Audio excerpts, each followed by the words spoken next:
Hello மக்கள் எல்லாரும் எப்படி இருக்கீங்க? இன்னைக்கு வீடியோவில் ஒட்டுமொத்த தமிழ்நாடே ரொம்ப ஆவலாக எதிர்பார்த்துட்டே இருந்த ஒரு பிரம்மாண்டமான அரசியல் அப்டேட் பற்றி தான் பார்க்க போகிறோம்.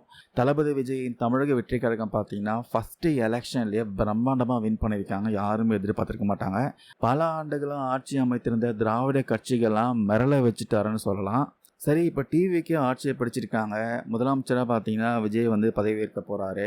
சரி, அவர் என்னென்ன தேர்தல் அறிக்கையாக கொடுத்துருக்காரு, ஸோ அவர் ஜெயிச்சு வந்தால் என்னென்ன தமிழ்நாட்டுக்காக, தமிழக மக்களுக்காக, கவர்மெண்ட் எம்ப்ளாயீஸ்க்காக என்னென்ன பண்ண போகிறாரு, என்னென்ன பிளானை வச்சுருக்காருன்னு இந்த வீடியோவில் பார்க்கலாம்.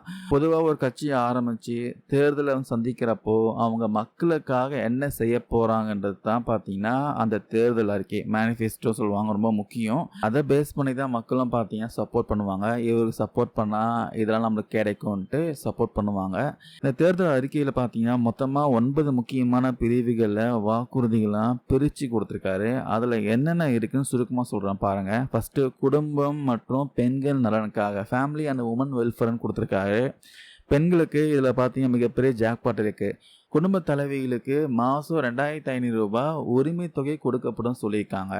வருஷத்துக்கு 6 எல்பிஜி கேஸ் சிலிண்டர்கள் இலவசம். திருமண உதவி திட்டமாக 1 சவரன் தங்கமும் கூடவே பார்த்தீங்கன்னா பட்டு சேலையும் வழங்கப்படும் சொல்லியிருக்காரு.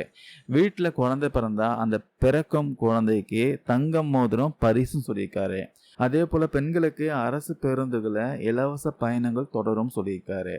அதுக்கப்புறம் கல்வி மாணவர்களுக்காக என்ன சொல்லியிருக்காருன்னா, பசங்க படிப்புக்காக என்ன பண்ண போகிறாருன்னா, தமிழ்நாட்டில் 100 இடங்களில் காமராஜர் தர குடியிருப்பு பள்ளிகள் ரெசிடென்ஷியல் ஸ்கூல் கட்டப்படும் சொல்லியிருக்காங்க. ஸ்டூடெண்ட்ஸ்லாம் உயர்கல்வி படிக்க 20 lakhs வரைக்கும் எந்த பிணையமும் இல்லாமல் கல்வி கடன் வழங்கப்படும். இப்போல்லாம் டெக்னாலஜி காலம்ல, அதனால் ஏஐ ஆர்டிஃபிஷியல் இன்டெலிஜென்ஸ் மூலமாக போட்டித் தேர்வுகளுக்கு இலவச பயிற்சி தரப்போகிறாங்க. அதுக்கப்புறம் வறுமை காரணமாக பள்ளிக்கூடத்தில் இருந்து பசங்க பாதியில் நிற்கிறத தடுக்க அவங்க பேரண்ட்ஸ்க்கு பொருளாதார ரீதியாக உதவி செய்யப்படும் சொல்லியிருக்காங்க. அதுக்கப்புறம் ஹெல்த் கேர், அதுக்கப்புறம் சுகாதாரம், ஒவ்வொரு குடும்பத்துக்கும் 25 lakhs வரைக்கும் மருத்துவ காப்பீடு வழங்கப்படும் சொல்லியிருக்காங்க. வருஷம் இலவசமாக முழு உடல் பரிசோதனை செஞ்சுக்கலாம் சொல்லியிருக்காங்க.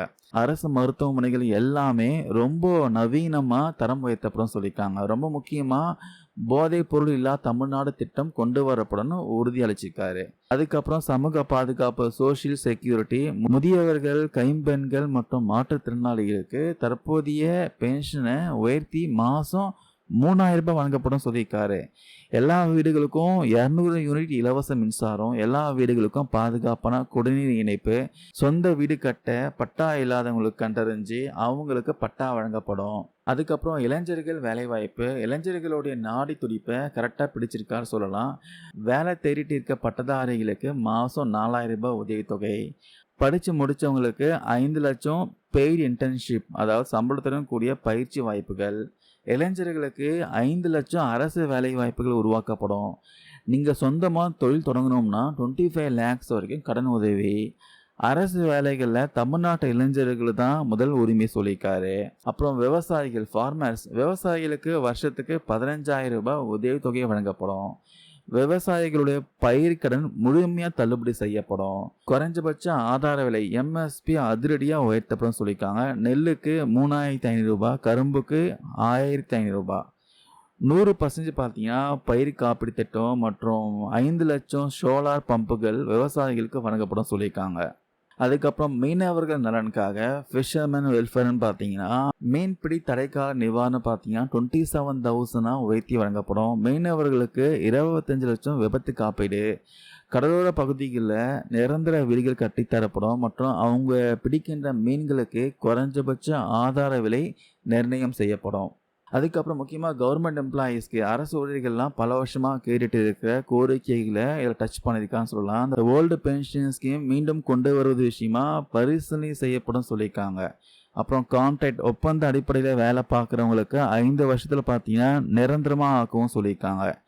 அங்கன்வாடி மற்றும் சுகாதார பணியாளர்களுக்கு ஊதிய உயர்வு கொடுத்துருக்காங்க. அரசு ஊழியர்கள்லாம் ஓய்வு பெறும்போது 15 லட்சம் நிதி வழங்கப்படும் சொல்லியிருக்காரு. ஸோ இதெல்லாம் பார்த்தீங்கன்னா கவர்மெண்ட் எம்ப்ளாயீஸ் ஃபேவராக சொல்லியிருக்காரு. அதுக்கப்புறம் நிர்வாகம் வளர்ச்சி, எந்தவித லஞ்சமும் இல்லாத ஊழலற்ற வெளிப்படையான ஆட்சி அமைக்கப்படும் சொல்லியிருக்காங்க. இதுதான் பெரிய விஷயமே. ஒவ்வொரு மாவட்டத்துக்கும் அவங்க தேவைக்கு ஏற்ற மாதிரி தனித்தனியாக வளர்ச்சி திட்டங்கள், முழுமையான டிஜிட்டல் ஆளுமை, தமிழ்நாட்டோட ஆணிவேரான சமூக நீதி, சோஷியல் ஜஸ்டிஸ் மற்றும் இடஒதுக்கீடு ரிசர்வேஷன் கொள்கைகள் பாதுகாக்கப்படும் சொல்லியிருக்காங்க. வாக்குறுதிகள் எல்லாமே கேட்கறதுக்கு ரொம்பவே சூப்பரா, பிரமிப்பா இருக்கு. ஆனா அரசியல் விமர்சகர்கள் என்ன கேள்வி எழுப்புறாங்கன்னா, குடும்பத் தலைவிக்கு ரூ. 2,500, 5,00,000 பேருக்கு இன்டர்ன்ஷிப்பு, அப்புறம் 25,00,000 இன்சூரன்ஸு, விவசாயிகளுக்கு 15,000ன்ட்டு திட்டங்கள் எல்லாம் செயல்படுத்துறதுக்கு தமிழ்நாட்டு பட்ஜெட்ல பல லட்சம் கோடி பார்த்தீங்கன்னா நிதி தேவைப்படும். இதற்கான நிதியை தாவேகா எப்படி திரட்ட போறாங்கன்றது தான் மிகப்பெரிய ஒரு அரசியல் விவாதமா போயிட்டு இருக்கு. ஸோ மக்களே, மாற்றம் நம்மால் முடியும்னு சொல்லி தாவேகா தலைவர் விஜய் அவர்கள் வெளியிட்டிருக்க, முதலமைச்சர் விஜய் அவர்கள் வெளியிட்டிருக்க தேர்தல் வாக்குறுதி பற்றி, தேர்தல் அறிக்கையை பற்றி நீங்கள் என்ன நினைக்கிறீங்க? இதெல்லாமே சாத்தியமா? இதில் உங்களுக்கு பிடிச்ச வாக்குறுதி எது? இந்த திட்டங்கள் எல்லாமே நடைமுறைக்கு சாத்தியமா? உங்களுடைய ஆழமான நேர்மையான கருத்துக்களை மறக்காமல் கீழே கமெண்ட்ஸில் பதிவு பண்ணுங்கள். இந்த வீடியோ கண்டிப்பாக உங்களுக்கு பிடிச்சிருந்தா சப்போர்ட் பண்ணுங்கள். தேங்க்யூ நண்பா, நண்பீஸ்.